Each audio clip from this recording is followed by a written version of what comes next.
Salut, c'est Maxence, bienvenue dans cette nouvelle vidéo. Je suis très heureux de te retrouver aujourd'hui. Dans cette vidéo, on va parler de comment scaler tes investissements immobiliers. Donc le fait de scaler ces investissements immobiliers, c'est le fait d'enchaîner rapidement, le fait de démultiplier tous tes investissements immobiliers, d'aller au plus vite et de te créer rapidement un patrimoine immobilier. Donc dans cette vidéo, je vais te partager 14 conseils qui te permettront de scaler ton patrimoine immobilier. Passons tout de suite avec le premier conseil qui est selon moi la base, c'est de toujours avoir quand même un minimum d'argent de côté. Donc on va pas se leurrer, si tu veux aller vite dans l'immobilier, si tu veux enchaîner tes investissements immobiliers, il faut absolument que tu aies toujours un capital de côté. Ce capital va te servir pour plein de choses, ça va te servir éventuellement pour le séquestre, ça peut te servir pour des frais de notaire éventuels, ça peut te servir pour des différents frais que tu devras payer, des charges de copro, des régulations, ça peut te servir en cas d'assemblée générale s'il y a quelque chose à voter. Il faut absolument que tu aies toujours un petit peu d'argent de côté si tu souhaites aller vite dans tes investissements immobiliers. Parce que si tu es ric-rac, du jour au lendemain, tu peux te retrouver vraiment embêté, pour rester poli, si tu n'as pas forcément d'argent de côté et que tu as de plus en plus de dépenses. Parce que demain, si tu vas signer plusieurs compromis à la suite et que à chaque fois tu dois mettre des séquestres, ça on l'oublie très souvent, mais du coup, ça va te permettre, ça risque de t'immobiliser pendant 2-3 mois, du coup, quelques milliers d'euros à chaque fois. Et une fois, ça va, 2 fois, 3 fois, ça peut être beaucoup plus délicat. Et surtout, si tu dois aussi potentiellement mettre de l'apport sur tes projets ou sur quelques-uns de tes projets. Donc, fais très attention à ça. Pars toujours avec une mise de fonds, un capital de côté qui te permettra de faire face à tous ces frais et d'éventuels imprévus. Deuxième conseil, c'est de trouver des stratégies rentables mais qui restent stables. Donc ce que je veux dire par là, c'est qu'il faut absolument que tu t'orientes sur des stratégies qui te font gagner de l'argent tout de suite, mais qui aux yeux de la banque restent quand même stables, sécurisantes. Un exemple qui va à l'encontre de ça, c'est la location courte durée. La location courte durée, vis-à-vis de la banque, ça peut être rentable, mais c'est pas du tout stable, et on a pu le voir d'ailleurs avec le confinement, c'est pas du tout stable, et du coup ça reste cyclique. Et une location courte durée, quand je discutais avec certains banquiers, certains directeurs de banque, ils me disaient que ils étaient assez frileux, ils attendaient au minimum une année d'exploitation complète, comme ça te permet de faire une moyenne, on va dire, sur l'année de combien est-ce que tu gagnes, mais après, certaines banques peuvent le voir comme un business, donc ils vont attendre 2 voire 3 ans d'antériorité sur tes investissements immobiliers. Donc oui, c'est rentable la location courte durée, mais fais attention parce que c'est pas forcément la situation la plus stable au niveau de la banque. Donc pour ça, moi je te recommande des colocations qui restent beaucoup plus stables et que les banques ont beaucoup plus de facilité à analyser, ou encore les immeubles de rapport, et c'est pour ça d'ailleurs qu'on avait fait une formation avec Fred et pas mal de vidéos aussi sur YouTube avec Fred sur les immeubles de rapport, parce que c'est quelque chose qui peut être beaucoup plus rentable et qui peut te permettre de scaler très rapidement. D'ailleurs, pour en revenir chez Fred, lui il a énormément scalé grâce aux immeubles de rapport parce que c'était rentable immédiatement. Donc très important, fais attention à ça. Si tu pars sur un meublé classique qui n'est pas forcément très rentable, alors oui, ce sera stable, mais ce sera beaucoup moins rentable. Donc tu gagneras éventuellement moins d'argent et du coup, tu auras peut-être plus de mal à enchaîner. Donc vraiment, allie les deux piliers qui est la stabilité et la rentabilité. Troisième conseil, c'est éventuellement d'acheter déjà loué. Pourquoi? Parce que ça va te permettre de passer au suivant beaucoup plus rapidement. Dans le processus d'achat d'investissement immobilier, tu as toujours le compromis, jusqu'à l'acte final, tu as 2-3 mois si tout se passe bien, et après tu as une phase de travaux, 1 mois, 2 mois, 3 mois éventuellement, et après tu as une mise en location. Ça va te faire perdre 6 mois dans la totalité, et du coup pendant ces 6 mois, peut-être que tu peux essayer de trouver d'autres projets, peut-être pas, peut-être que la banque va attendre que tu aies fini ce projet et tout mis en location pour éventuellement te refinancer une deuxième fois. Donc l'idée d'acheter des biens qui sont loués, c'est déjà au niveau du financement, la banque elle sait pourquoi elle te prête, parce qu'elle a déjà une vision sur éventuellement 1 an, 2 ans, 5 ans, 10 ans des loyers précédents. Donc c'est beaucoup plus simple, et en même temps, à partir du moment où tu vas signer chez le notaire l'acte final, tes loyers vont rentrer immédiatement. Et du coup, l'argent va rentrer immédiatement et la banque va voir que tu as déjà de l'argent qui rentre. Donc tu vas gagner potentiellement le délai des travaux pour pouvoir renchaîner rapidement. Alors je te dis pas de le faire à chaque fois, bien sûr, mais ça peut être une stratégie si tu veux investir beaucoup plus rapidement et si tu as envie d'enchaîner très rapidement certains projets. Tu peux éventuellement mixer ce type d'investissement avec de l'achat vide et comme ça tu le rénoves et tu le loues. Mais de temps en temps, ça peut être intéressant aussi de le louer, de l'acheter déjà loué. Voilà. Après, au niveau fiscal, essaye de voir s'il y a quand même des travaux à faire à une prochaine rotation, tu budgètes tout ça, et là, ça peut être intéressant. Mais ça, c'est vraiment une clé, c'est le fait d'acheter louer. Certaines personnes ne veulent pas du tout le faire, mais ça peut être intéressant dans une stratégie globale. Quatrième conseil, c'est de te préparer mentalement, de te préparer psychologiquement. La psychologie là-dedans et le mental, c'est vraiment très important. Pourquoi? Parce que si tu as envie d'aller très vite, c'est que tu vas devoir signer beaucoup de compromis, essayer d'obtenir beaucoup de financement, potentiellement avoir beaucoup de refus, potentiellement avoir beaucoup de problèmes au niveau des calculs, au niveau de pas mal de choses, des aléas.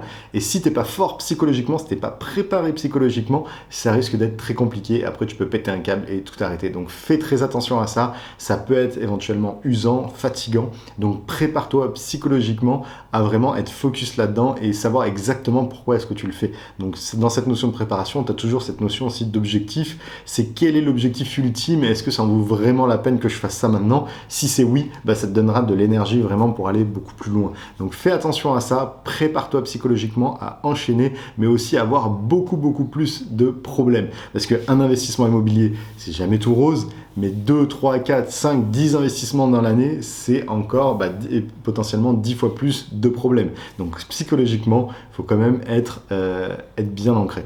Cinquième conseil, il va falloir absolument que tu te crées un réseau solide. Pourquoi? Parce que c'est ce réseau qui, va t'apporter des affaires, mais aussi qui va potentiellement te financer plus simplement, être beaucoup plus réactif au niveau des devis, être plus réactif au niveau de plein de choses. Et le fait d'avoir un bon réseau, d'être bien entouré, c'est vraiment ce qui va te permettre d'aller beaucoup plus vite et beaucoup plus loin. Comme ce qu'on disait, c'est que tu as toujours l'adage qui dit « seul on va vite, mais à plusieurs on va plus loin ». Dans l'immobilier, limite à plusieurs on va aussi plus vite et plus loin, si c'est les bonnes personnes. Donc fais très attention à ça, essaie de trouver des pros dans ta région qui soient vraiment professionnels et avec qui tu t'entends bien pour vraiment qu'ils t'aident. Donc la Dream Team, ton équipe du coup immobilière, c'est très important. Donc commence dès à présent à trouver un bon notaire, à aller dans des rencontres d'investisseurs potentiellement ou de faire partie de groupes d'investisseurs pour connaître des notaires, des banquiers, des artisans, des chasseurs immobiliers, des agences immobilières ou autres. Et c'est ces personnes-là qui vont te permettre d'aller beaucoup plus vite et beaucoup plus loin. Sixième conseil, c'est de trouver des banques locales, des banques régionales. Pourquoi? Parce que du coup, les banques locales, c'est déjà des banques qui vont plus connaître le secteur. Donc ça, c'est un fait. Et potentiellement, suivant les banques, certaines banques locales, certaines banques régionales, il y en a qui ont un pouvoir de délégation, donc un pouvoir de décision interne en agent qui peut être plus ou moins élevé. Et ce qui est intéressant, c'est dès que tu travailles avec des petites banques locales, c'est souvent que tu vas apparaître un peu pour le plus riche du village. Et du coup, qu'est-ce qu'ils ont envie de faire? Ils ont plus envie de t'inciter par rapport à ça. Et tu vois, pour en revenir avec Fred aussi, lui, il allait toujours acheter des immeubles dans des toutes petites banques, dans des petits villages, ou des moyens villages, on va dire, tout simplement parce qu'il paraissait pour le plus riche. En fait, c'était quelqu'un qui, pour la banque, qui était ambitieux et ils voyaient pas trop ça. Eux, dans les petits villages, ils voyaient des personnes qui éventuellement galéraient malheureusement ou qui avaient des problèmes ou aucune éducation financière. Et lui, à chaque fois qu'il arrivait, il proposait un business plan et en plus, il contribuait à la commune, au village, à la région. Et ça, c'était intéressant parce qu'il apportait du coup une amélioration du patrimoine. Donc, très important au niveau de ta banque, trouve des banques locales, trouve des banques régionales qui ont un bon pouvoir de décision en interne et qui peuvent prendre rapidement des décisions sur certains montants. Tu peux éventuellement demander les montants. Tu as certaines banques qui vont dire « nous en interne jusqu'à 200 000 ça passe ou en interne jusqu'à 400, 500, 700, 1 million, peu importe, ça dépend de la banque, ça dépend le directeur que tu as aussi dans la banque. Mais c'est des choses qui sont très importantes par rapport à ça, c'est que tu auras du poids vis-à-vis d'eux et ça te permettra d'aller plus vite. Septième conseil, c'est d'acheter en simultané. Donc le fait d'acheter en simultané, c'est d'aller encore plus vite du coup.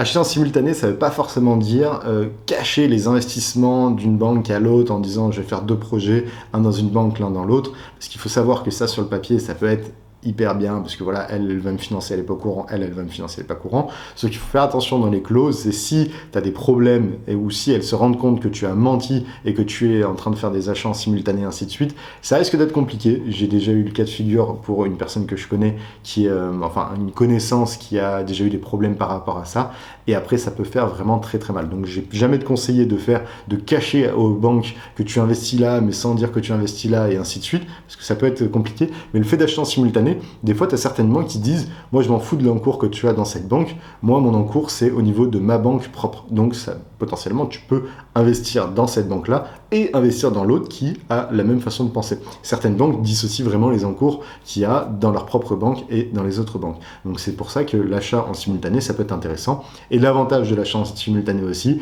c'est que tu vas aller beaucoup plus vite. Si on achète 2 en simultané, tu vas 2 fois plus vite. Donc ça, c'est intéressant.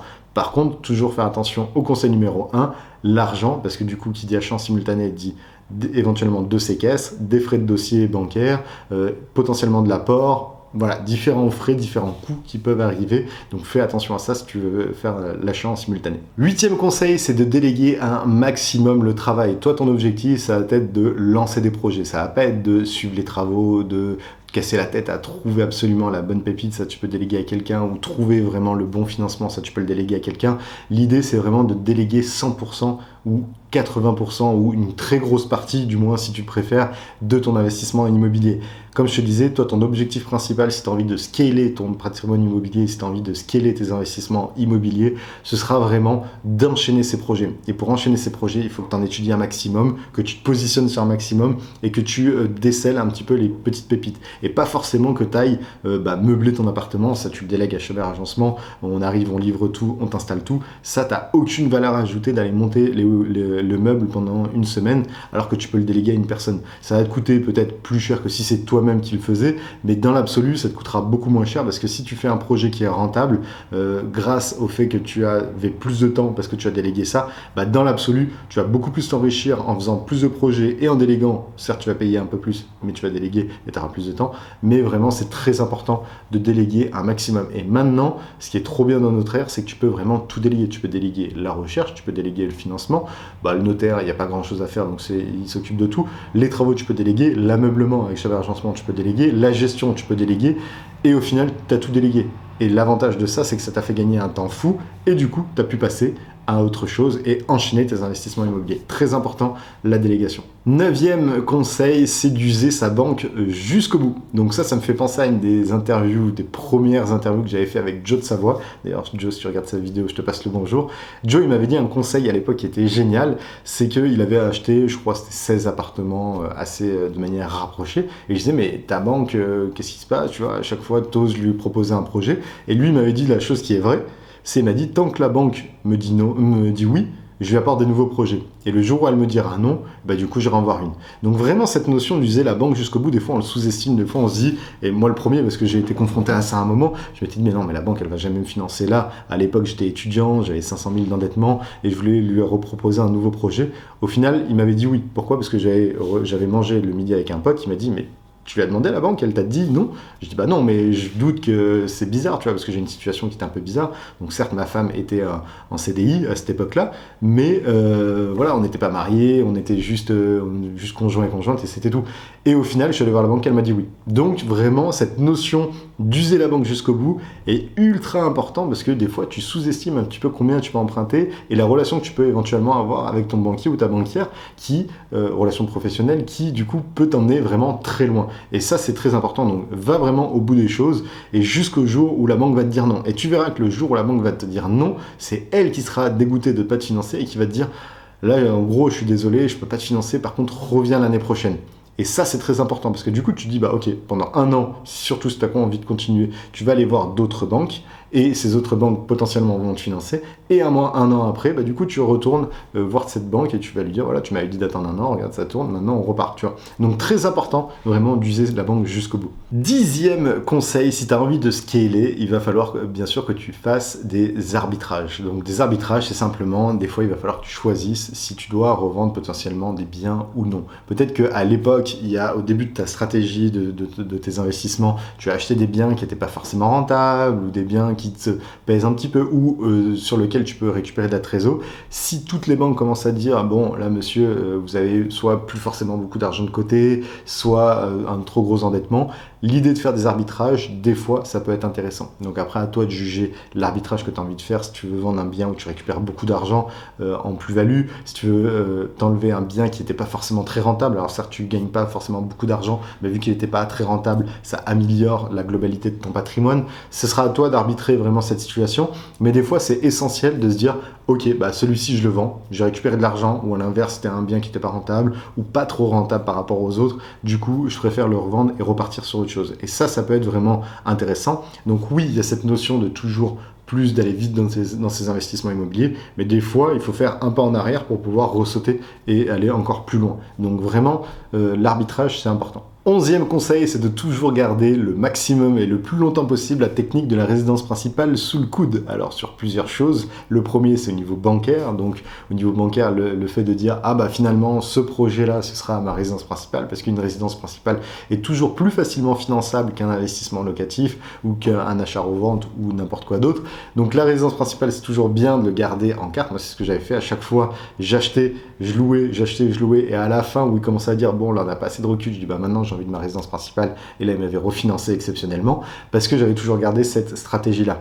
La stratégie de la résidence principale aussi, si demain tu as envie de faire un achat-revente, bah du coup tu n'es pas imposé sur la plus-value, donc fiscalement aussi ça peut être très intéressant de garder cette carte là de résidence principale, de pas forcément l'acheter tout de suite, sauf si c'est un bien qui est très rentable et du coup qui va t'apporter pas mal de capital pour te lancer, mais vraiment c'est intéressant de garder cette carte de résidence principale pour ces deux raisons là. 12e conseil, donc c'est de trouver des banques qui calculent en différentiel. Qui dit scaler ton patrimoine immobilier, dit ton endettement va potentiellement prendre un coup et va exploser. Et du coup, l'idée de trouver une banque qui calcule en différentiel, c'est que ça va te permettre de réduire directement ton endettement et du coup de pouvoir investir plus. Donc ça, c'est quand même assez important et c'est voilà, c'est limite la clé pour pouvoir vraiment enchaîner au niveau des banques, pour que les banques te suivent beaucoup plus facilement. Il faut absolument que tu trouves une banque qui calcule en différentiel et comme ça te permettra d'enchaîner beaucoup plus facilement et d'augmenter le potentiel d'investissement que tu peux faire et le potentiel de crédit que tu peux lever. 13e conseil, c'est de trouver des fonds privés. Des fois, tu vas devoir avoir besoin, comme on en revient à le premier conseil, de l'argent. Des fois, à force d'enchaîner, tu en as tellement dans le pipe que l'argent n'est pas encore rentré. Et des fois, ça peut être stratégique de demander des fonds privés.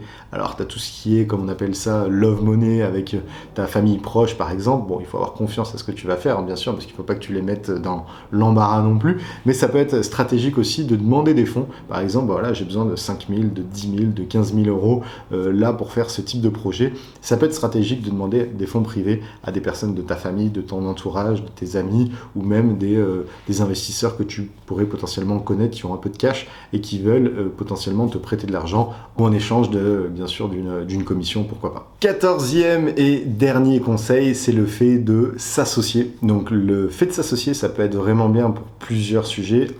Au niveau du travail à réaliser, le fait de t'associer, c'est que tu feras moins de travail toi tout seul, tu pourras déléguer une partie ou du moins vous pourrez vous répartir des tâches. Par exemple, toi tu vas être que sur le terrain, lui va être que sur le financement ou que sur la gestion des travaux. Donc l'association, c'est intéressant à ce niveau-là, c'est que tu vas gagner au niveau du temps et tu peux potentiellement gagner aussi au niveau de l'endettement global parce que tout seul, tu peux être capé à un certain niveau, mais à 2, à 3, à 4, vous pouvez aller lever encore plus et aller encore plus loin. Donc l'association, pas forcément sur tous les projets, mais potentiellement sur quelques projets, ça peut être ultra stratégique et ultra puissant pour aller encore plus vite, on va dire, grâce à ça.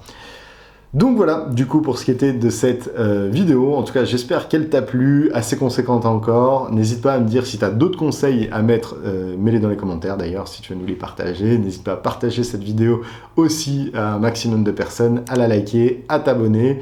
Et moi, dans tous les cas, je te dis à très vite pour de prochaines vidéos. Ciao, ciao!